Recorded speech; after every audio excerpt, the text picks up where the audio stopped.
Hello everyone. Last video में हमने बात की थी क्लासेस एंड ऑब्जेक्ट्स के बारे में। और इस वीडियो में हम लोग बात करेंगे code readability and naming conventions के बारे में। तो अभी तक हमने सीखा है वेरिएबल्स क्या होते हैं, डेटा टाइप्स क्या होते हैं, इफ एल्स कंडीशंस क्या होती है, लूप्स कैसे चलती हैं, फंक्शंस कैसे लिखते हैं, एरेस क्या होती है, लिस्ट क्या होती है, एंड और भी कुछ कुछ हमने सीखा है। ठीक है।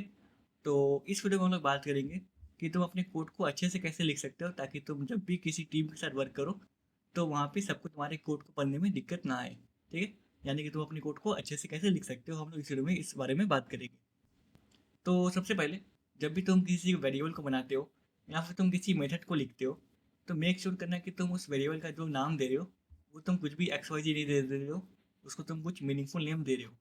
जैसे कि अगर हम लोग एक मेथड बना रहे हैं कैलकुलेट डैमेज, तो यहाँ पे तुम देख सकते हो कि इस मेथड का नाम से समझ में आ रहा है कि इस मेथड के अंदर क्या हो रहा होगा। ठीक है। और अगर तुम मेथड के अंदर भी चेक करो तो यहाँ पे तुम देख सकते हो यहाँ पे हमारे पास एक इंटीजर वेरिएबल है। ठीक है। और इसका नाम है डैमेज।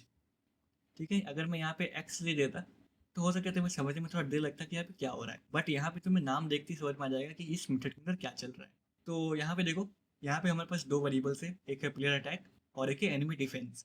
अगर तुम इनका नाम लिखते हैं ABC, है ना, या फिर कुछ भी हेलो, तो तुम्हें समझ नहीं आता कि ये क्या है। ठीक है। बट क्योंकि तुमने इसका नाम एक अच्छे से रखा है प्लेयर अटैक, तो तुम्हें यहाँ पे समझ में आ रहा है कि प्लेयर जब भी अटैक करेगा तो यहाँ पे 50 का डैमेज होगा।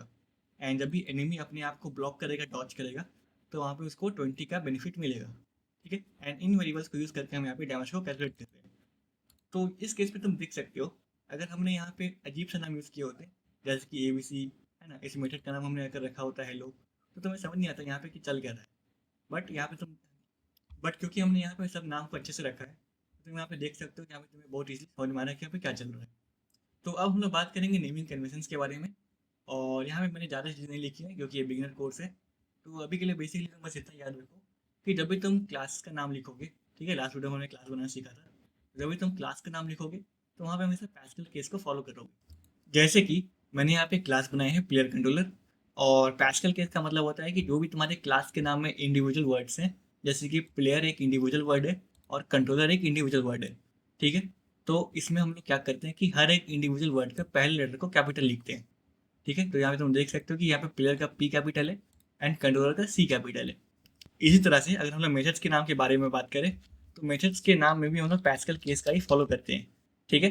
तो अगर हम लोग यहाँ पे लिखे ट्राई डैमेज, तो यहाँ पे तुम देख सकते हो ट्राई अलग वर्ड है, डैमेज अलग वर्ड है, इसलिए ट्राई का T कैपिटल है एंड डैमेज का D कैपिटल है। ठीक है। वेरिएबल नेम्स की बात करते हैं अब। तो अभी तक इस कोर्स में हमने सिर्फ लोकल वेरिएबल को ही समझा है, तो हम सिर्फ उसके नेमिंग कन्वेंशन को समझेंगे। तो लोकल वेरिएबल का जब भी तुम लिखोगे यहाँ पे, तो यहाँ पे तुम लिखोगे डेटा टाइप एंड यहाँ पे तुम फॉलो करोगे कैमल केस। तो अगर यहाँ पे मुझे लिखना है अटैक पावर 20, तो यहाँ पे तुम देख सकते हो कैमल केस का मतलब होता है कि पहला वर्ड का पहला लेटर स्मॉल होगा एंड उसके बाद जो भी वर्ड होगा उसका पहला लेटर कैपिटल होगा। जैसे कि int car speed equals to 200। ठीक है। कार अलग वर्ड है, स्पीड अलग वर्ड है। कार का पहला लेटर छोटा है, स्पीड का पहला लेटर बड़ा है। एक और एग्जांपल लेते हैं, float jump power equals to 50। ठीक। तो बेसिकली कैमल केस का मतलब होता है हर वर्ड का पहला लेटर स्मॉल एंड उसके बाद जितने भी वर्ड्स हैं उनका पहला लेटर कैपिटल। तो अगर यहाँ पे जंप पावर के बाद एक और वर्ड होता है मॉडिफायर, तो यहाँ पे तुम देख सकते हो तो फर्स्ट वर्ड के बाद जितने भी वर्ड्स हैं उनका पहला लेटर कैपिटल है एंड पहले वर्ड का पहला लेटर स्मॉल है in case of local variable names. ठीक है। तो हमारा लास्ट टॉपिक है फाइल नेम्स। बेसिकली इसका मतलब होता है कि जो भी तुम स्क्रिप्ट बनाओगे उसका जो स्क्रिप्ट का नाम है वो तुम्हारे उस स्क्रिप्ट के अंदर जो भी क्लास है उसके नाम से मैच होना चाहिए। जैसा कि तुम यहाँ पे देख सकते हो, मेरा स्क्रिप्ट का नाम है गेम मैनेजर एंड मेरा क्लास का नाम है गेम मैनेजर। अगर मैं चाहूँ तो यहाँ पे मैं एक और क्लास बना सकता हूँ, पब्लिक क्लास हेलो।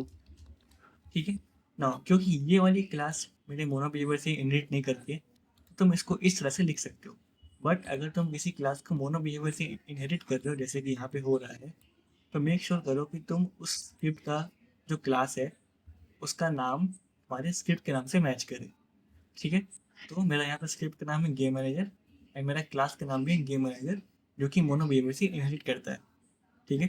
अगर तुम ऐसा नहीं करोगे तो ये फिर भी वर्क तो करेगा, बट तुम्हें बाद में दिक्कत आएगी जब तुम इसे रिनेम करने की ट्राई करोगे तो गाइज़ यहाँ पे हमारा कोर्स का सेकंड पार्ट कंप्लीट हो चुका है। अब हम लोग नेक्स्ट वीडियो में थर्ड पार्ट को शुरू करेंगे।